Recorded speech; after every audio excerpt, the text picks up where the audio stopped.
Baik, Assalamualaikum warahmatullahi wabarakatuh. Alhamdulillahirrabbilalamin. Assalatu wassalamu ala asrafil anbiya wal mursalin Sayyidina Muhammadin wa ala alihi wa ashabi ajma'in, amma ba'du. Apa kabar pemirsa setia STV dimanapun Anda berada? Semoga pemirsa senantiasa diberikan kesehatan, kelancaran dalam menjalankan ibadah suci di bulan Ramadan. Amin, amin, Allahumma amin. Dan pemirsa masih bersama kami bersama STV tentunya dalam kesempatan kali ini kita akan selalu menemani teman-teman pemirsa bersama di jam-jam ngabuburit. Dan kali ini tentunya kita akan kembali dengan kajian yang tidak kalah menarik. Boleh saya bacakan untuk temanya, yaitu upgrade iman dan takwa melalui sholat berkualitas, bukan sekedar rutinitas. Penting banget ini pemirsa. Dan tentunya tidak kalah luar biasa, kita sudah bersama dengan narasumber kita yang luar biasa, yaitu Bapak Komaruzzaman. Bapak Komaruzzaman, dosen dari Insya Bangkalan. Ya Ustadz ya. Baik. Untuk memulai dari kesempatan kali ini, boleh saya tanya-tanya dulu Ustadz? Monggo. Bagaimana kabarnya untuk hari ini? Alhamdulillah, sehat walafiat. Alhamdulillah. Untuk kesibukannya di bulan Ramadan bagaimana Ustadz? Alhamdulillah masih jadwal kuliah masih lanjut walaupun online. Oh ya, aktivitas juga masih tetap berjalan, Masya Allah. Dan terima kasih banyak Ustadz ya karena sudah menghadiri pada kesempatan kali ini. Kita akan mengkaji tema kali ini Ustadz, upgrade iman dan takwa melalui sholat berkualitas, bukan sekedar rutinitas. Saya ingat satu bait kata yang biasa kita sebutkan sebagai salah satu pengingat. Katanya seperti ini Ustadz, ingat ketika hidupmu berantakan, maka lihatlah salatmu seperti apa. Mungkin itu sudah menjadi gambaran sebagaimana pentingnya salat itu di kehidupan. Mungkin langsung saja bersama pemirsa untuk menyampaikan tema yang kita angkat. Oke, terima kasih Mbak. Mohon izin untuk menyapa pemirsa dulu Mbak. Boleh Ustaz. Oke, assalamualaikum warahmatullahi wabarakatuh. Bismillah, alhamdulillah, salatu wassalamu ala rasulillah Sayyidina Maulana Muhammad ibn Abdillah wa ala alihi wa sahbihi wa man walah, wa la hawla wa la quwata illa billah, ma ba'du. Yang kami hormati pengasuh Pondok Pesantren Al-Ghazali Sabrah, beliau Fadilatul Mukarram Kiai Haji Zainul Arifin Fakhruddin, beserta seluruh majelis keluarga besar Pondok Pesantren Al-Ghazali Sabrah. Yang kami hormati pula Mbak Siti Sulihah, yang alhamdulillah sampai hari ini setia menemani STV. Oke, dan seluruh pemirsa STV dimanapun Anda berada, semoga kita semua selalu dan senantiasa mendapatkan barokahnya, selalu dimudahkan segala urusannya, amin.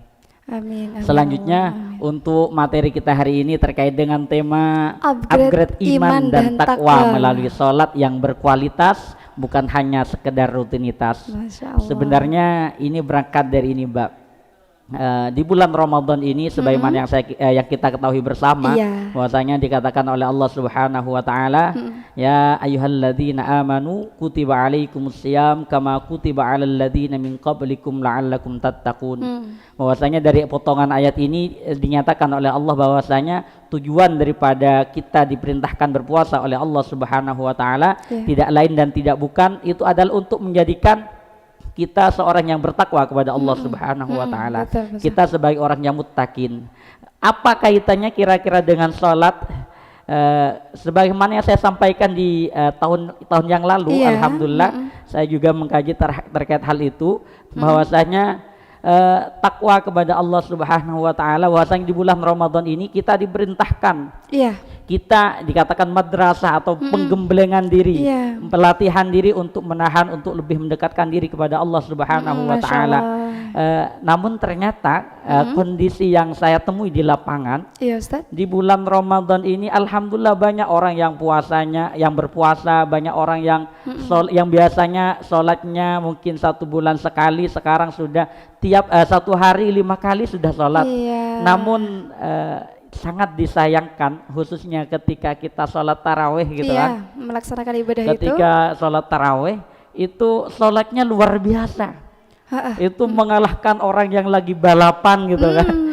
Itu sangat disayangkan, sehingga muncullah tema kita pada hari ini, sholat tarawih khususnya diantaranya bukan hanya sekedar rutinitas dalam di bulan Ramadan, melainkan ini adalah harus dijadikan sholat yang berkualitas. Itu mungkin kesempatan yang luar biasa ya Ustadz, ya ditambah keistimewaan yang lain. Selanjutnya gini Mbak, jadi saya lanjut ke tema kita yaitu adalah mengupgrade iman dan takwa. Jadi ketika kita mengatakan iman dan takwa, maka ini adalah suatu hal yang akan selalu dan sering kita dengar. Sebagaimana saya katakan tadi bahwasanya kita diperintahkan oleh Allah untuk melakukan puasa, tujuannya adalah menjadikan kita adalah pribadi yang bertakwa kepada Allah Subhanahu wa taala, kan gitu. Siapa yang dimaksud al-muttaqin, orang yang bertakwa kepada Allah itu siapa?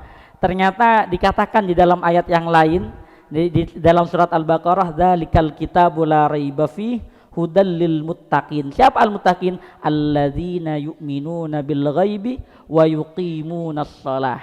Jadi yang dimaksud al-muttaqin, orang yang bertakwa kepada Allah Subhanahu wa taala adalah mereka yang iman terhadap hal-hal yang gaib, di antaranya ada surga, ada neraka dan lain sebagainya, dan wa yuqimunas shalah, mereka yang melaksanakan salat. Mereka yang melaksanakan ibadah salat. Saking pentingnya salat ini, ketika kita tidak mampu untuk berdiri maka kita diperintahkan, diperbolehkan untuk melakukan secara duduk. Ketika tidak mampu untuk duduk, ini saking pentingnya sholat dan seterusnya Mbak. Oke, jadi terkait iman dan takwa ini sebenarnya termasuk lagi iman. Tadi upgrade iman dan takwa. Terkait iman juga sudah dikatakan juga oleh Allah sama. Nanti poinnya adalah sholat. Makanya dikatakan al-imanu ma'rifatun bil qalbi wa qaulun bil lisan wa amalun bil arkan. Jadi yang dimaksud dengan iman, apa itu iman? Adalah al-imanu ma'rifatun bil qalbi, yaitu adalah keyakinan dalam hati. Wa qaulun bil lisan, dan dinyatakan dengan lisan. Jadi tidak hanya yakin saja, perlu diucapkan dengan lisan. Yang kemudian yang terakhir adalah wa amalun bil arkan, perlu dibuktikan dengan perbuatan. Bukan hanya kita yakin percaya kalau sholat itu wajib tapi tidak mengerjakan sholat. Bukan hanya kita yakin bahwasanya misalnya puasa itu wajib tapi tidak berpuasa, bukan itu. Tapi yang dimaksud beriman adalah jadi kita perlu mengerjakan, membuktikan keimanan kita dengan mengerjakan apa yang kita yakini itu, Mbak. Masya Allah. Itu mungkin mukaddimah dari saya. Iya, itu masih mukaddimah ya teman-teman. Tingkat dari kualitas sendiri ya Ustadz ya. Di sini ada upgrade iman dan takwa melalui sholat. Satu-satu kita telah Ustadz bahwa dari upgrade iman tersendiri itu yang dikhususkan, yang diutamakan atau keutamaan dalam sholat sehingga membuat kita mengupgrade iman kita itu seperti apa? Boleh disampaikan? Oke, terima kasih Mbak. Jadi intinya gini Mbak, jadi saya lanjutkan dari apa yang saya katakan tadi, bahwasanya tujuan daripada apa yang saya sampaikan adalah bagaimana kita memperbaiki sholat kita. Kenapa harus diperbaiki? Sholat ini gini Mbak, dikatakan saya alhamdulillah banyak ada hadis yang dinyatakan oleh Rasulullah SAW bahwasanya as-salatu imaduddin, bahwasanya salat itu adalah tiang agama. Faman aqamaha faqad aqamaddin, barang siapa yang melaksanakan salat maka berarti dia itu adalah membangun, maka dia berarti adalah mendirikan yang namanya agama. Kemudian sebaliknya waman tarakaha faqad hadamaddin, dan barang siapa yang meninggalkan salat artinya tidak mengerjakan salat, maka sama halnya dengan dia itu adalah merobohkan agama kita itu sendiri. Itu terkait pentingnya salat yang perlu kita laksanakan. Kemudian lagi terkait sholat, Ustaz. Terkait pentingnya sholat juga dikatakan bahwasanya sholat itu innas sholata tanha anil fahsya'i wal munkar. Ini yang nantinya menjadi tolak ukur sebagaimana yang sampean katakan tadi, bahwasanya ketika kita sholat, ketika kita ternyata kepribadian kita sedang susah, itu bisa kita lihat sholatnya. Kadang kita, yaitu tadi kualitas sholatnya sudah benar apa tidak. Jadi makanya dikatakan innas sholata tanha anil fahsya'i wal munkar. Sholat itu adalah bisa mencegah kita terhadap perbuatan-perbuatan yang keji dan perbuatan-perbuatan yang mungkar. Artinya apa? Ketika kita sholat mestinya apa yang kita kerjakan, apa yang kita lakukan mestinya itu ngikut baik, Mbak. Mestinya ketika kita tapi kadang banyak timbul pertanyaan. Banyak orang sholat tapi ternyata perbuatannya masih tidak sesuai. Banyak orang yang sholat tapi ternyata pekerjaannya, amalnya ternyata masih tidak karuan. Kira-kira apa permasalahannya? Itu biasanya itu seperti yang sampean katakan, maka kita lihat sholatnya. Sholatnya sudah benar enggak? Kualitasnya sudah benar enggak kualitas sholatnya? Maksud dan tujuannya sudah. Maksud dan tujuan dari sholatnya sudah sesuai apa tidak? Karena banyak kadang orang yang itu tadi sholat hanya dijadikan rutinitas. Jadi sholat hanya karena ada kewajiban, ada tuntutan, yang ikut saja. Iya. Bagaimana caranya, bagaimana ilmunya, kadang mereka nggak tahu. Sekedar Itu melaksanakan sekedar kewajiban. melaksanakan Karena kewajiban. kita sebagai umat muslim rata-rata seperti itu ya Ustadz ya. Makanya hanya dijadikan rutinitas saja, bukan tidak menjaga kualitas apalagi kuantitasnya. Lebih-lebih di bulan Ramadan ini mungkin di rumah saya gitu kan, di daerah saya, ketika mereka sholat tarawih, alhamdulillah biasanya sholat tarawih kalau di rumah saya itu kan 20 rakaat gitu kan, sholat tarawih 20 rakaat. Alhamdulillah banyak datangnya itu kan, biasanya surat yang dibaca biasanya dari At-Takatsur sampai dengan Al-Lahab gitu kan. Alhamdulillah banyak yang datang sholat tarawih itu biasanya ketika akhir-akhir gitu Pak. Ini berarti kuantitasnya yang kurang gitu kan. Mestinya mereka malah di akhir ya Bapak ya. Ketika ketika tabat yada Abilah wa tab baru datang gitu kan. Hanya tinggal satu kali. Ini bukan hanya kualitas tapi kuantitasnya juga kurang akhirnya gitu. Masya Allah. Jadi ini juga pengingat ya teman-teman buat pemirsa di rumah, mencari keindahan dalam sholat itu sangat luar biasa ya Ustadz ya. Ya alhamdulillah. Ustadz ingin menanyakan atau menanggapi beberapa ini Ustadz ya. Ketika kita melihat kesempurnaan kalau di sini adalah upgrade iman, apakah sholat itu tersendiri masih diutamakan dalam yang lain Ustadz? Kalau masalah sholat ini lebih diutamakan atau tidak, sebagaimana dikatakan oleh Rasulullah SAW, inna awwala ma yuhasabu bihil abdu yaumal qiyamati as-salah, fa in saluhat saluha sairu amali, wa in fasadat fasada sairu amali. Kata Rasulullah SAW bahwasanya ini menunjukkan bahwasanya, makanya saya teringat Mbak, mau mengingat ini sebelum ke hadis yang barusan.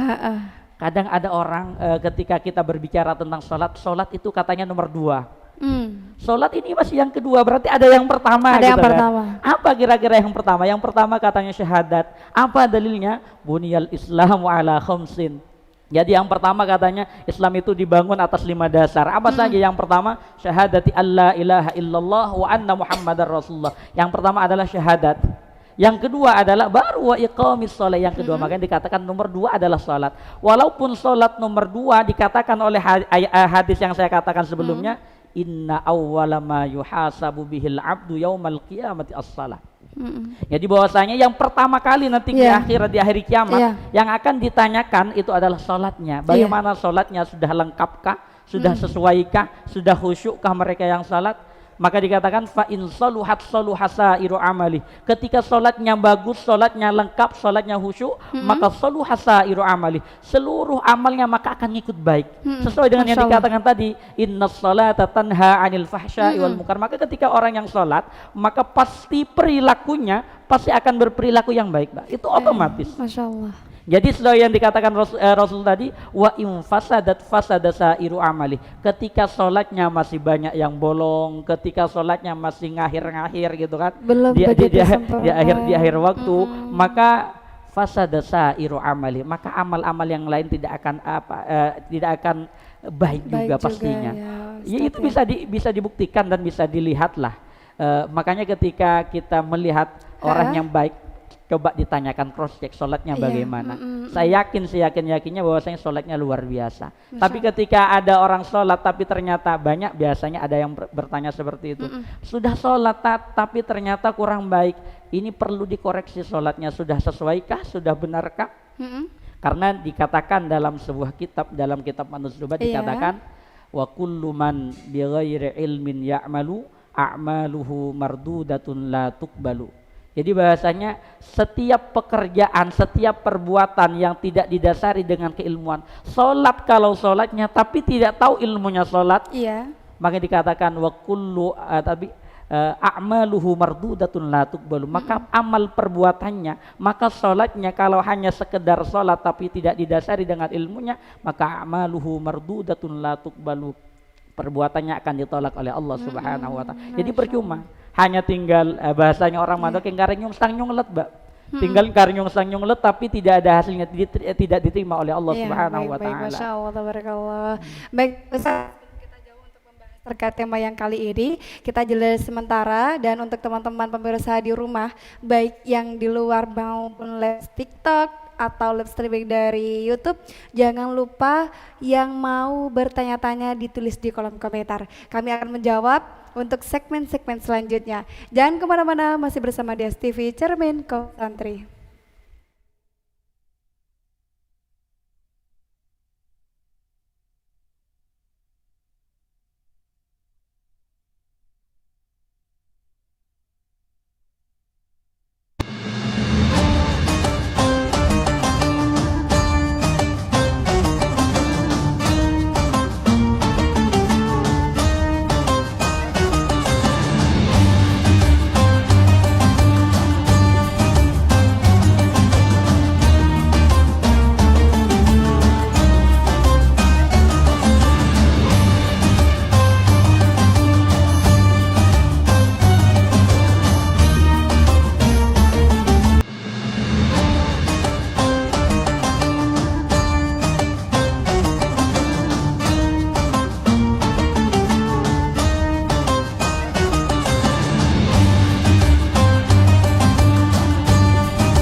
Baik pemirsa, masih bersama kami di STV Cermenkom Santri.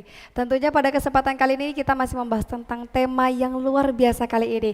Pemirsa, barusan sudah disampaikan bahwa dari Ustadz ya terkait dari keunggulan dan keindahan dalam sholat itu tersendiri. Membahas keunggulan dan keutamaan-keutamaannya sepertinya terlihat begitu pentingnya untuk menjaga ibadah sholat terutama ya Ustadz ya. Bagaimana Ustadz menanggapi terkait dari cara kita menjaga ibadah itu sebaik mungkin, boleh disampaikan bersama pemirsa. Oke, terima kasih Mbak. Kita lanjutkan. Alhamdulillah. Sebagaimana yang dikatakan oleh Allah Subhanahu wa taala dalam Al-Qur'an, hafidhu 'alas shalawati was salatil wusta wa qumu lillahi qanitin.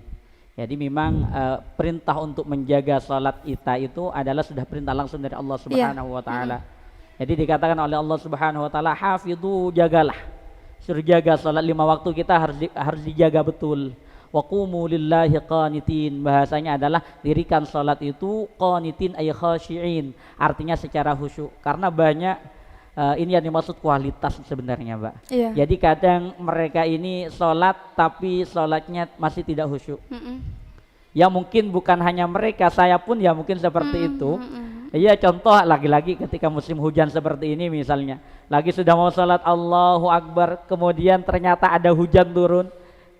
Ternyata kita punya jemuran, langsunglah kita ingat ke jemuran. Ya Allah, jemuran saya belum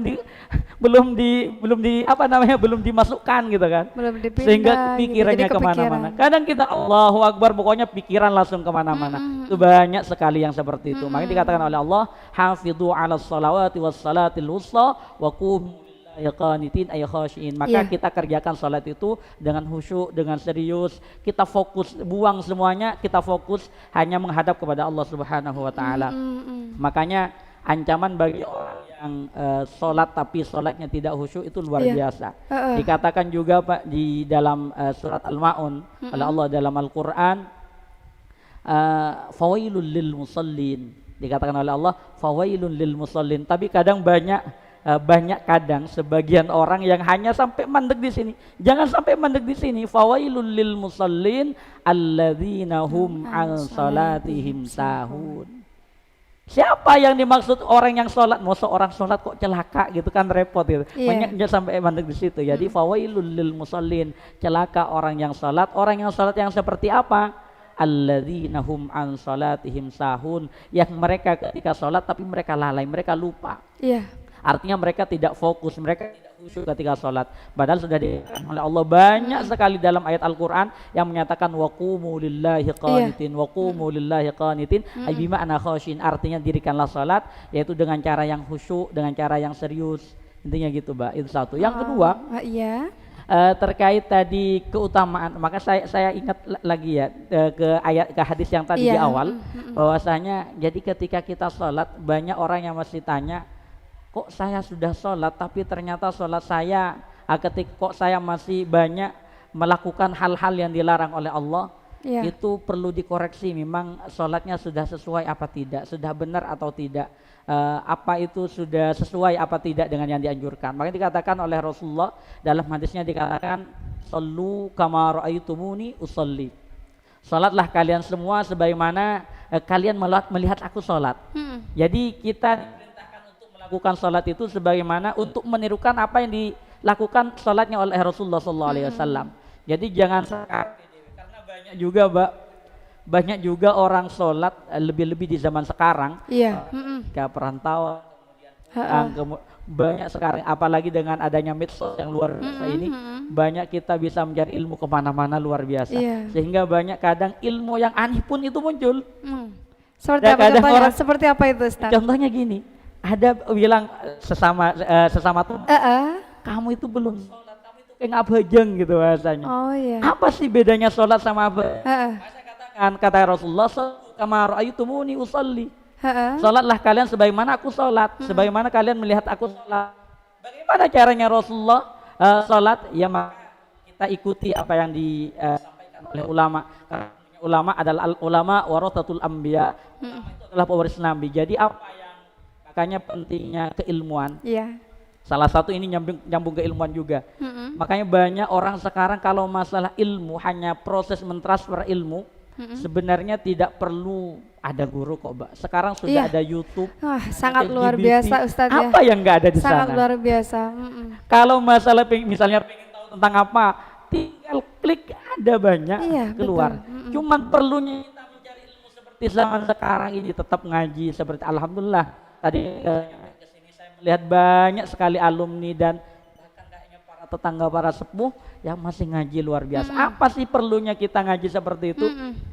Yang kita perlukan salah satunya sanad, Pak. Iya. Sanad itu artinya sambungan. Jadi saya pernah melihat saya pernah mendengar sebuah ucapan dari seorang ulama. Iya. Perlunya dalam mencari ilmu itu tangan saya misalnya, ini saya pernah bersalaman kepada guru saya pernah bersalaman kepada gurunya sampai gurunya nyambung sampai kepada Rasulullah SAW. Sanad ya, Jadi Ustadz, tangan yang saling menyambung sampai ke Rasulullah SAW. Iya, betul. Cuman kalau sanadnya hanya sebatas keilmuan, sanadnya ke Al-Mukarram kayak Google gitu misalnya. Atau misal Al-Mukarram Kiai ChatGPT, sekarang luar biasa. Iya Ustaz, Cuman sangat luar biasa. Kalau kita mencari ilmu, disuruh cari ilmu, sekedar mencari mungkin itu sangat mudah untuk menemukan. Luar biasa.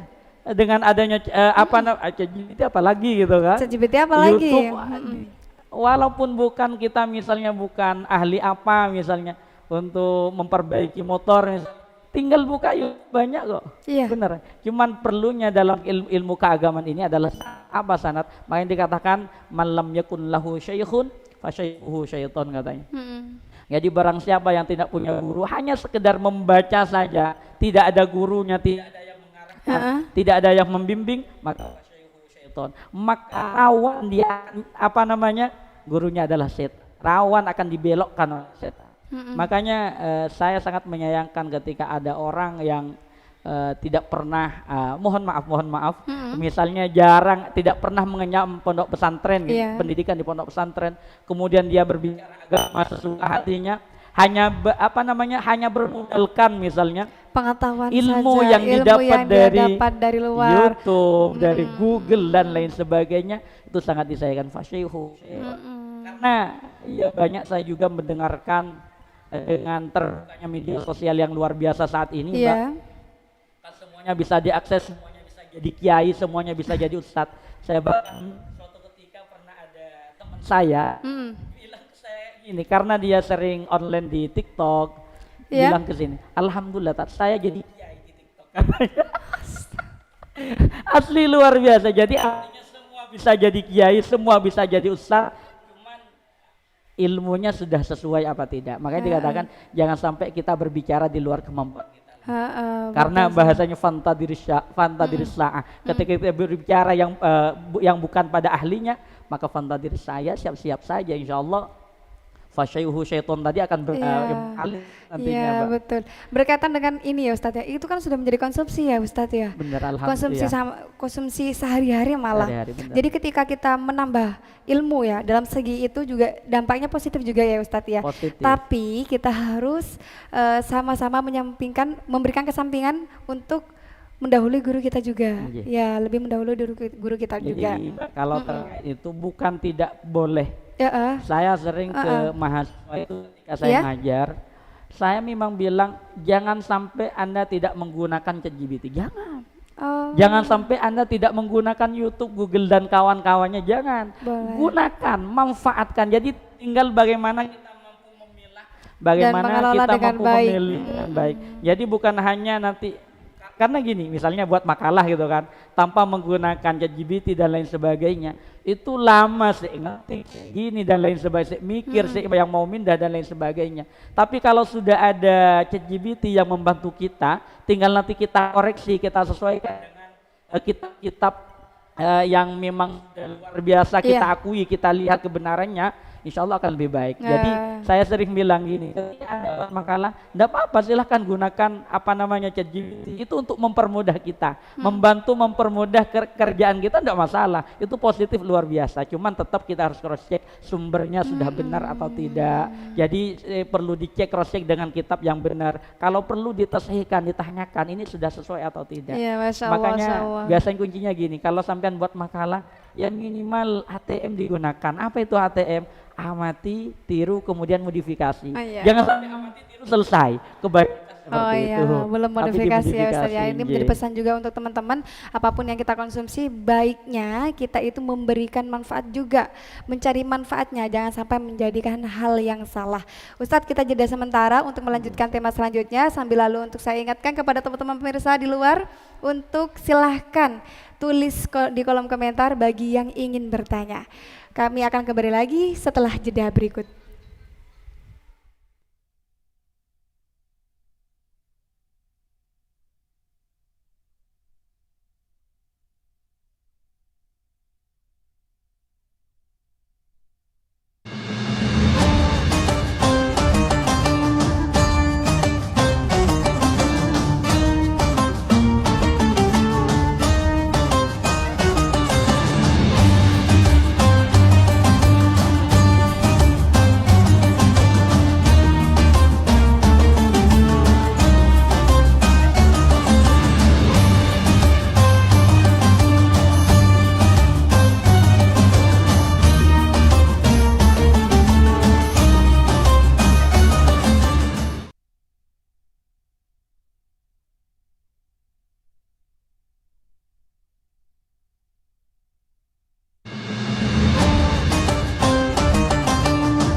Baik pemirsa, masih bersama kami di STV Cermin Kaum Santi.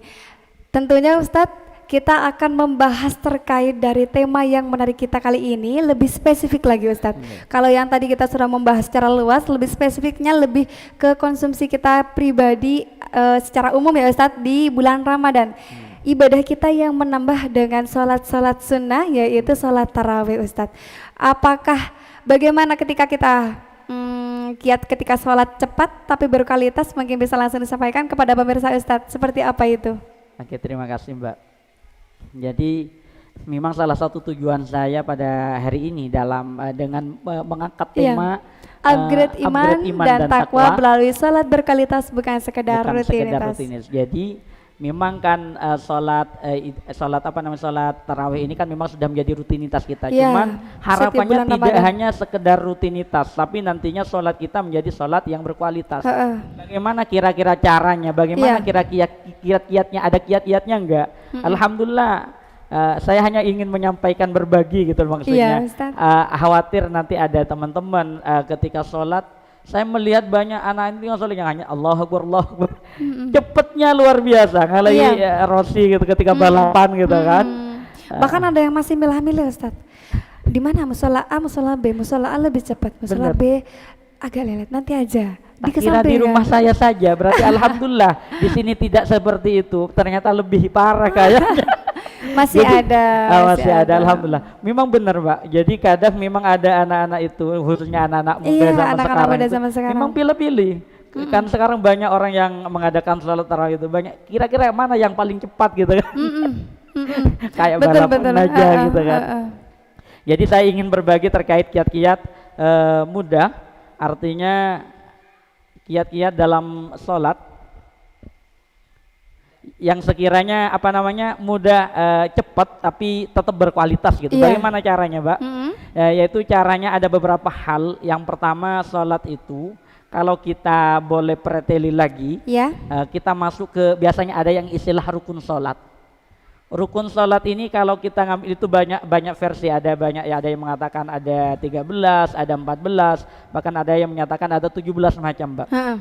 Kita ngambil yang paling sedikit saja. Ya, lah. boleh. Jadi misalnya sholat itu ada sebanyak 13 rukun. Dari 13 ini kita perinci, kita bagi lagi menjadi 3 macam, kita perinci menjadi 3 hal. Iya. Yang pertama itu ada istilah namanya disebut dengan rukun qalbi. Yang kedua ada namanya disebut dengan rukun qauli. Yang ketiga ada yang namanya adalah rukun fi'li. Apa itu, Mbak? Yang pertama rukun qalbi. Jadi rukun ini adalah hal-hal yang harus ada ketika kita sholat, yang harus kita lakukan ketika kita sholat. Artinya kita jaga rukun ini saja, yang lain mungkin kan hanya sunnah-sunnah tuh. Itu bisa kita lewati lah. Jadi tetap ketika sholat kita cepat tapi tetap artinya benar dan diterima oleh Allah. Artinya berkualitas gitu. Kualitas dan kuantitasnya sudah lengkap gitu maksudnya, Mbak. Apa saja? Yang pertama kolbi. Rukun kolbi itu ada 1. Apa? Yaitu adalah niat. Jadi yang pertama itu harus niat. Niatnya itu bagaimana, Pak? Mbak, niat itu adalah bahasanya dalam kitab dikatakan bahwasanya wa mahalluha al-qalbu. Tempatnya niat itu di dalam hati. Artinya pekerjaan hati, bukan pekerjaan mulut apalagi tangan, bukan. Jadi niat itu pekerjaannya hati. Yang kedua, ada yang disebut dengan qauli. Artinya rukun qauli. Apa rukun qauli? Rukun qauli ini adalah rukun ucapan atau bacaan, yang mana bacaan ini dalam sholat harus kita perdengarkan terhadap diri sendiri, harus kita dengar diri sendiri gitu loh maksudnya. Jangan sampai kita ngomong, kan kadang ada yang hanya bibirnya saja yang bergerak gitu, tapi bacaannya tidak jelas, suaranya nggak kedengeran. Ini menjadi tanda tanya, artinya mungkin salah satu yang mengakibatkan mereka sholat tapi sholatnya tetap tidak diterima oleh Allah karena tidak didasari oleh ilmu tadi. Selain nggak keterima juga salah ya Ustaz. Iya, karena jadi, salah itu tadi makanya tidak keterima. Dan menambah dosa juga ketika kita sembarangan. Makanya ketika yang perlu diperhatikan minimal rukun qauli ini diperhatikan betul. Betul. Jadi ketika untuk membaca, perhatikan baik ketika membaca, bacaannya harus benar, hurufnya harus benar dan harus didengar oleh kita sendiri. Tidak perlu diperdengarkan kepada orang lain, minimal kita dengar sendiri. Itu yang untuk rukun qauli. Kira-kira apa saja? Ada berapa rukun qauli ini? Rukun qauli ini ada 5, Mbak. Ya. Apa saja rukun qauli? Yang pertama yaitu adalah takbiratul ihram. Takbiratul ihram ini adalah takbir yang pertama ketika Allahu Akbar yang pertama. Yang pertama namanya takbiratul ihram. Jadi harus jelas, harus benar. Ada kadang orang yang alifnya itu dikurangi semua, Bang. Apalagi di bulan Ramadan kayak gini kan, di bulan saking cepatnya, saking ngobar gitu. Iya benar. Jadi perlu dijaga betul. Jadi yang pertama yang penting takbiratul ihram. Kalau masalah nanti takbir pindahnya itu takbir intiqal istilahnya, itu walaupun tidak baik itu sunnah hayat itu istilahnya. Tidak perlu diganti dengan sujud sahwi juga. Kemudian yang kedua, yang pertama takbiratul ihram, yang kedua adalah membaca Fatihah. Suratul Fatihah ini juga perlu dijaga. Banyak orang yang dalam tanda kutip ketika membaca yang pertama hurufnya kadang kurang benar, kadang ketika waqaf dan wasal itu benar-benar harus diatur. Salah satu contoh biasanya seperti Ar-Rahmanir Rahim. Ketika mau lanjut ke Maliki Yaumiddin kadang dia wasal tidak wasal, waqaf tidak waqaf. Jadi harus benar. Misalnya waqaf ya waqaf saja, Ar-Rahmanir Rahim, berhenti, kemudian Maliki Yaumiddin dan seterusnya. Atau kalau misalnya mau wasal ya wasal, Ar-Rahmanir Rahim Maliki Yaumiddin. Itu perlu dijaga juga.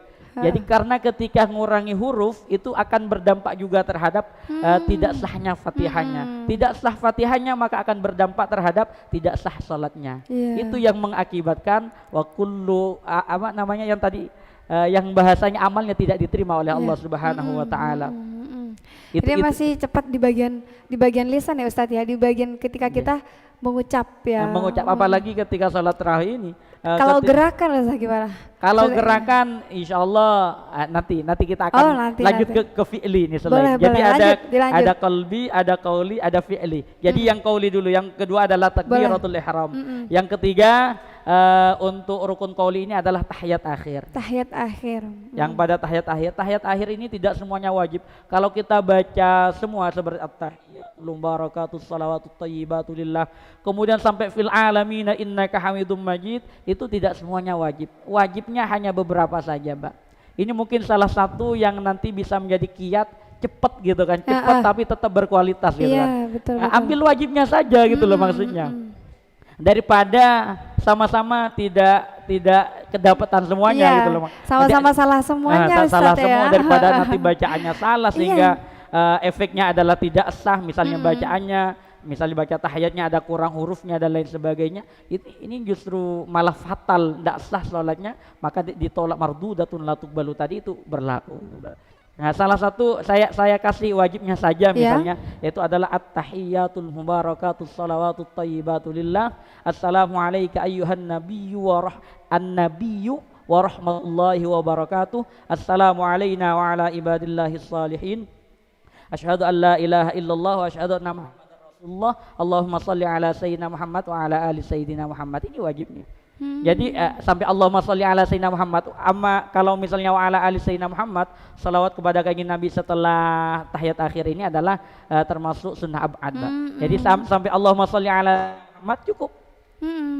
Jadi sampai situ aja. Ya, Ustaz, ya, ketika jadi kan lebih apa-apa. Iya, kan ngurangi lebih cepat tapi yang jelas hurufnya cepat lengkap tapi tepat. Nah, gitu maksudnya, Mbak. Cepat jadi tapi kemudian tepat. Yang keempat untuk rukun qauli ini adalah salawat kepada Nabi Muhammad pada setelah tahiyat akhir tadi. Allahumma sholli ala sayyidina Muhammad. Itu sudah masuk rukun berikutnya.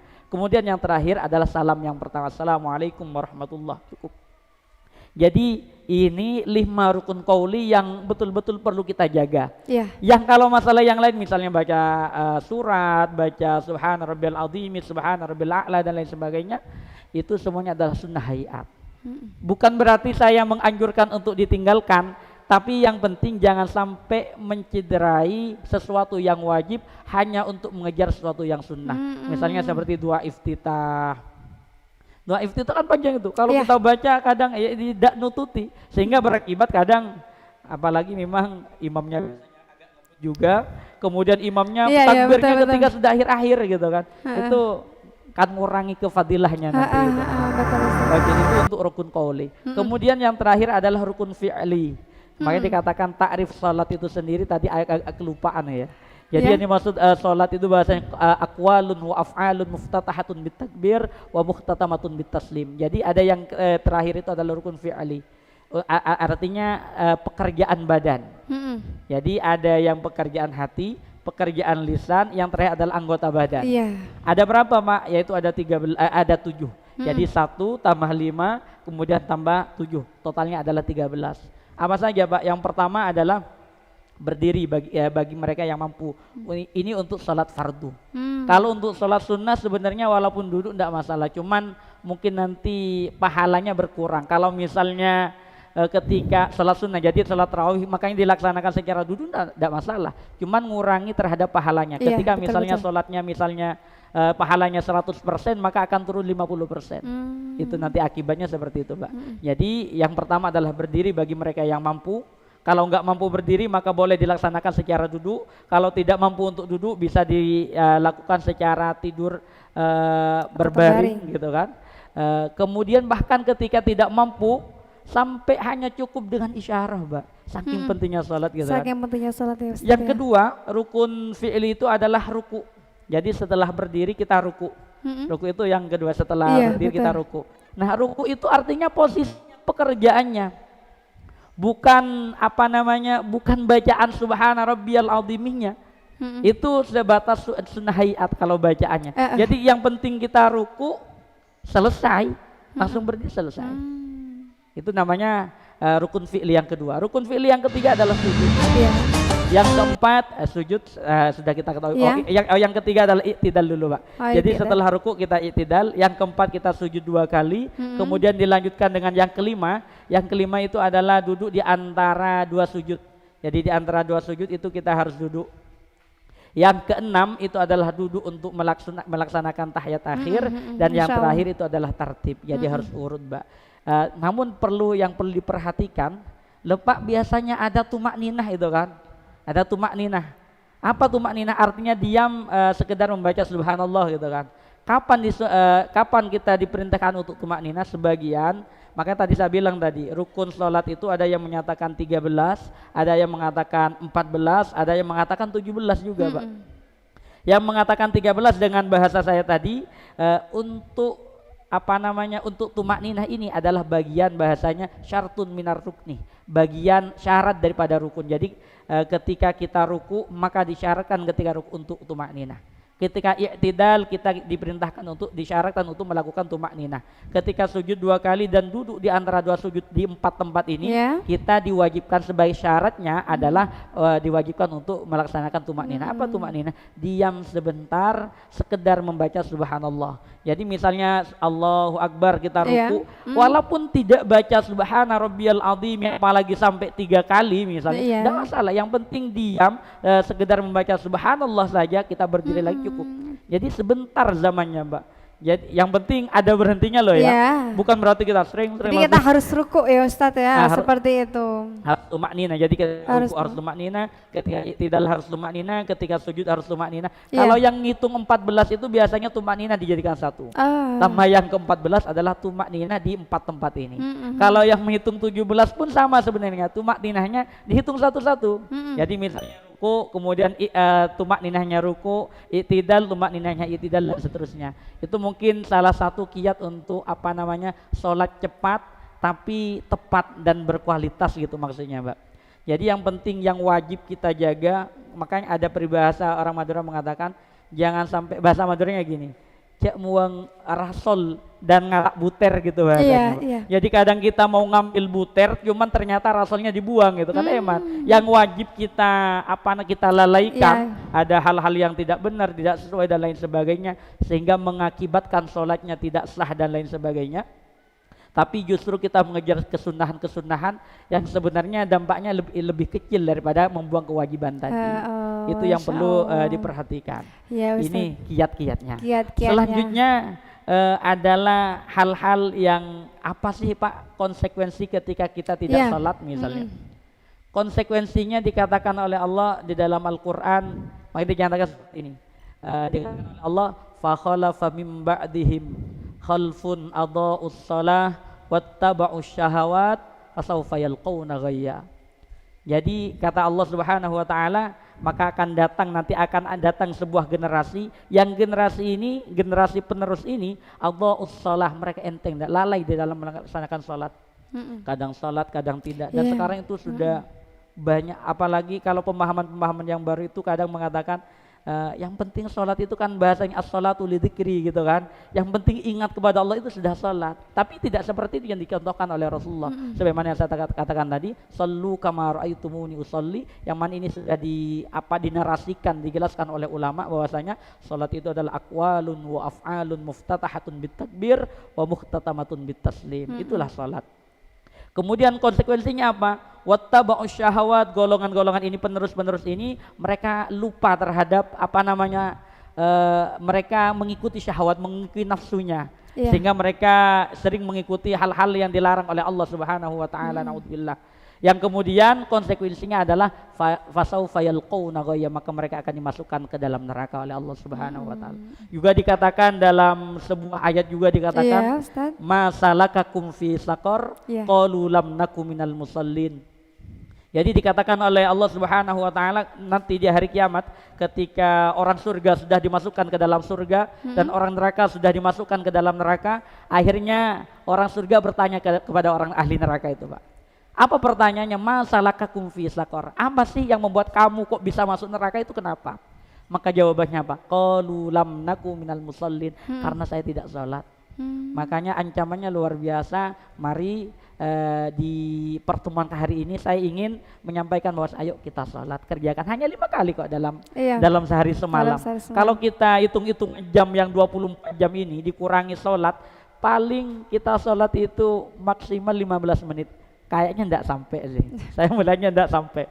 Betul. Jadi kalau misalnya 5 menit saja, misalnya kali 5 itu adalah 25 menit, enggak sampai 1 jam dari 24 jam. Ayo kita fokuskan 5 menit itu, 25 menit itu untuk mengerjakan sholat dengan sholat yang berkualitas, bukan hanya sekedar rutinitas.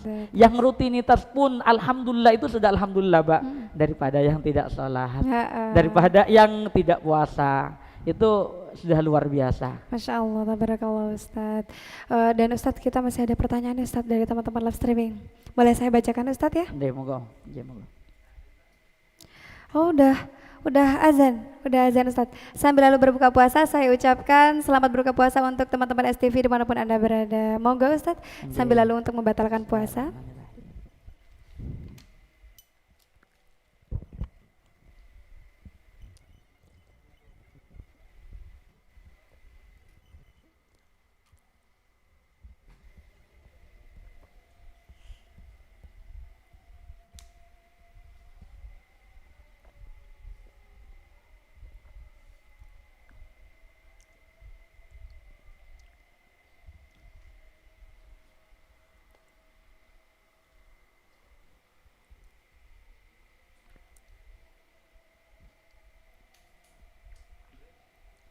Oke, Mbak. Oke. Ini ada pertanyaan Ustadz, bagaimana cara meningkatkan... Mohon maaf, ini ada pertanyaan selanjutnya Ustadz. Bagaimana cara meningkatkan kualitas sholat kita agar lebih khusyuk? Ini menjadi apa ya Ustadz, masalah umum ya. Biasanya ketika kita sholat itu Ustadz, seringkali hal yang tidak sempat dipikirkan, hal yang tidak seharusnya dipikirkan itu datang seketika, tanpa harus kita minta, tanpa harus kita mengatur seperti itu Ustadz. Mungkin ada anjuran khusus atau saran-saran kepada kita? Oke, terima kasih Mbak untuk pertanyaan yang luar biasa. Memang sebagaimana yang saya katakan tadi, bahwasanya perintah Allah Subhanahu wa taala di dalam melaksanakan salat adalah waqumu lillahi qanitin ay khashiin. Bahkan ancamannya luar biasa, fawailul lil musallin alladzina hum an salatihim sahun. Jadi celakalah bagi mereka yang ternyata salatnya lupa mereka ketika kalau mereka salat, artinya mereka tidak khusyuk. Sedangkan perintahnya Allah waqumu lillahi qanitin, dirikanlah salat yaitu dengan ay khashiin, dengan cara khusyuk. Bagaimana caranya kiat-kiat untuk kita bisa khusyuk? Yang pertama sebenarnya gini Mbak, ada banyak cara, cuman kalau dibilang misalnya kita bisa khusyuk full dari awal sampai akhir untuk setingkat kita, rasanya memang agak sulit luar biasa.